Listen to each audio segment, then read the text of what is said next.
This is Mary Kay with Country Music Matters, and we've got some new people to introduce, but I think we might have showcased them before. But if not, we welcome the young Fables. Yay, thanks for having us. Oh, I'm glad you guys took time out of your schedule this week. How did you two meet and get together? Well, it's funny because me and Laurel both are originally from East Tennessee. So a friend of mine was playing drums with her, and her guitar player didn't show up. So they called me last minute to come fill in, and I learned the songs, and I guess I learned them good enough because I'm the only one left. So that's how. Oh, well, okay then. Hey, you were at the right place at the right time. So far. Where did the young Fables? Why that name?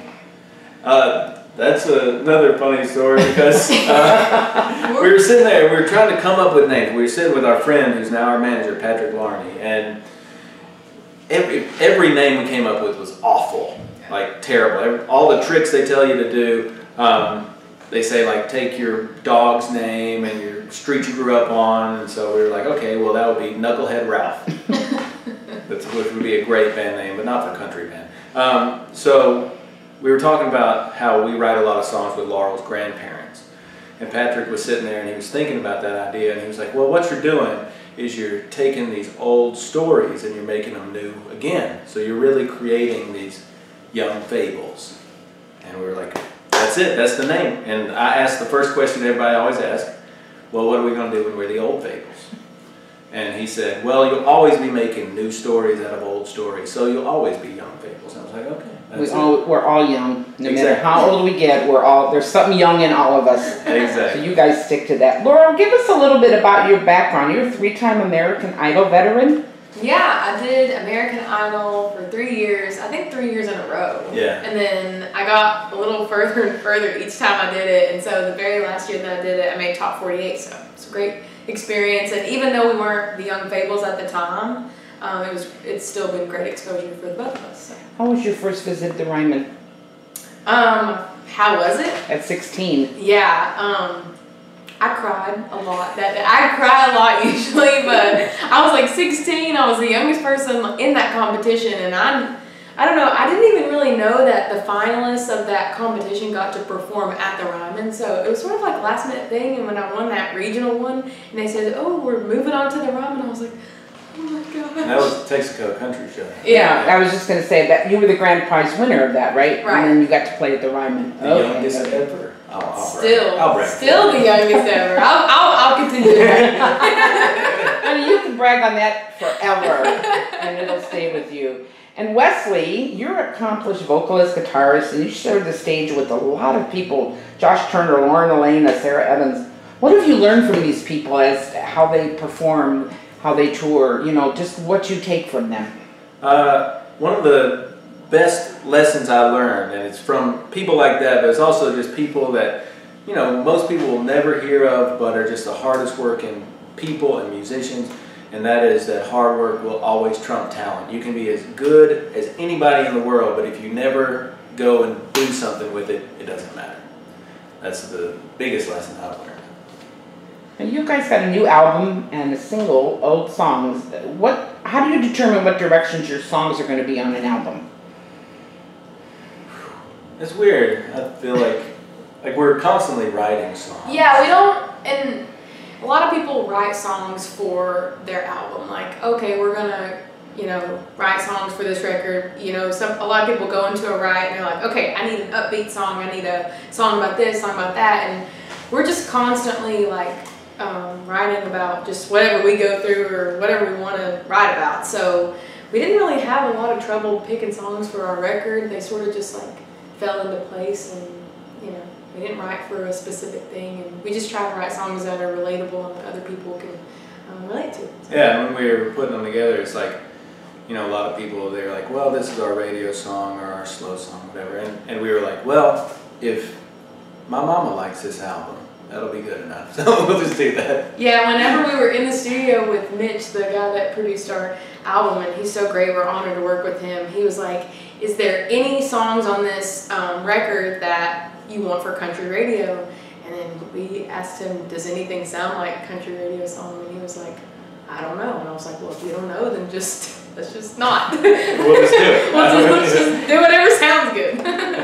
Now you had the lead single off of it. It was it's called Half as Good. Right. What's the kind of story behind that?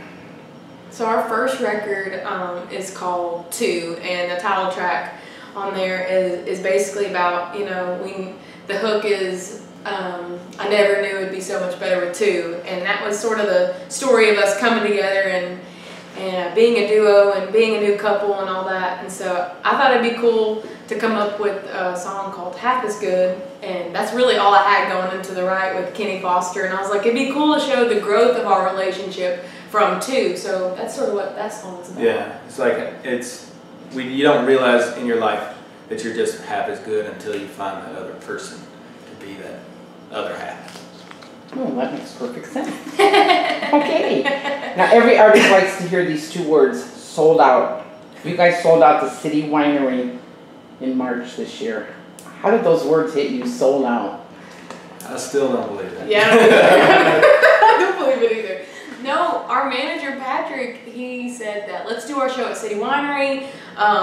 I think that, you know, we can sell it out or make it look like it was sold out. So he was saying that we could make the tables and chairs look like the room was filled, even if it wasn't filled. And we were like, perfect, that's perfect. And so it didn't sell out until like the day of. The day of. But they started moving them chairs back. Yeah, they were moving the chairs back, and I just couldn't believe it. And after we left that night, or it might have been the next morning, they said that we were the first independent band that had sold out City Winery in I think 3 years. I think. That's a big accomplishment. That is a big one. Yeah, That's a big feather We're in still your shocked cap. over that. There you go. You guys, how long have you guys been in Nashville, or are you from Nashville? We've been here for about Almost 4 years. 4 years. Yeah. But we're from a small town in East Tennessee, close to Knoxville, called Maryville. So we're both from there. Yeah. What is some of the things you've seen that you've had to overcome as you journey to where you're at? Being told no a lot. Well, yeah.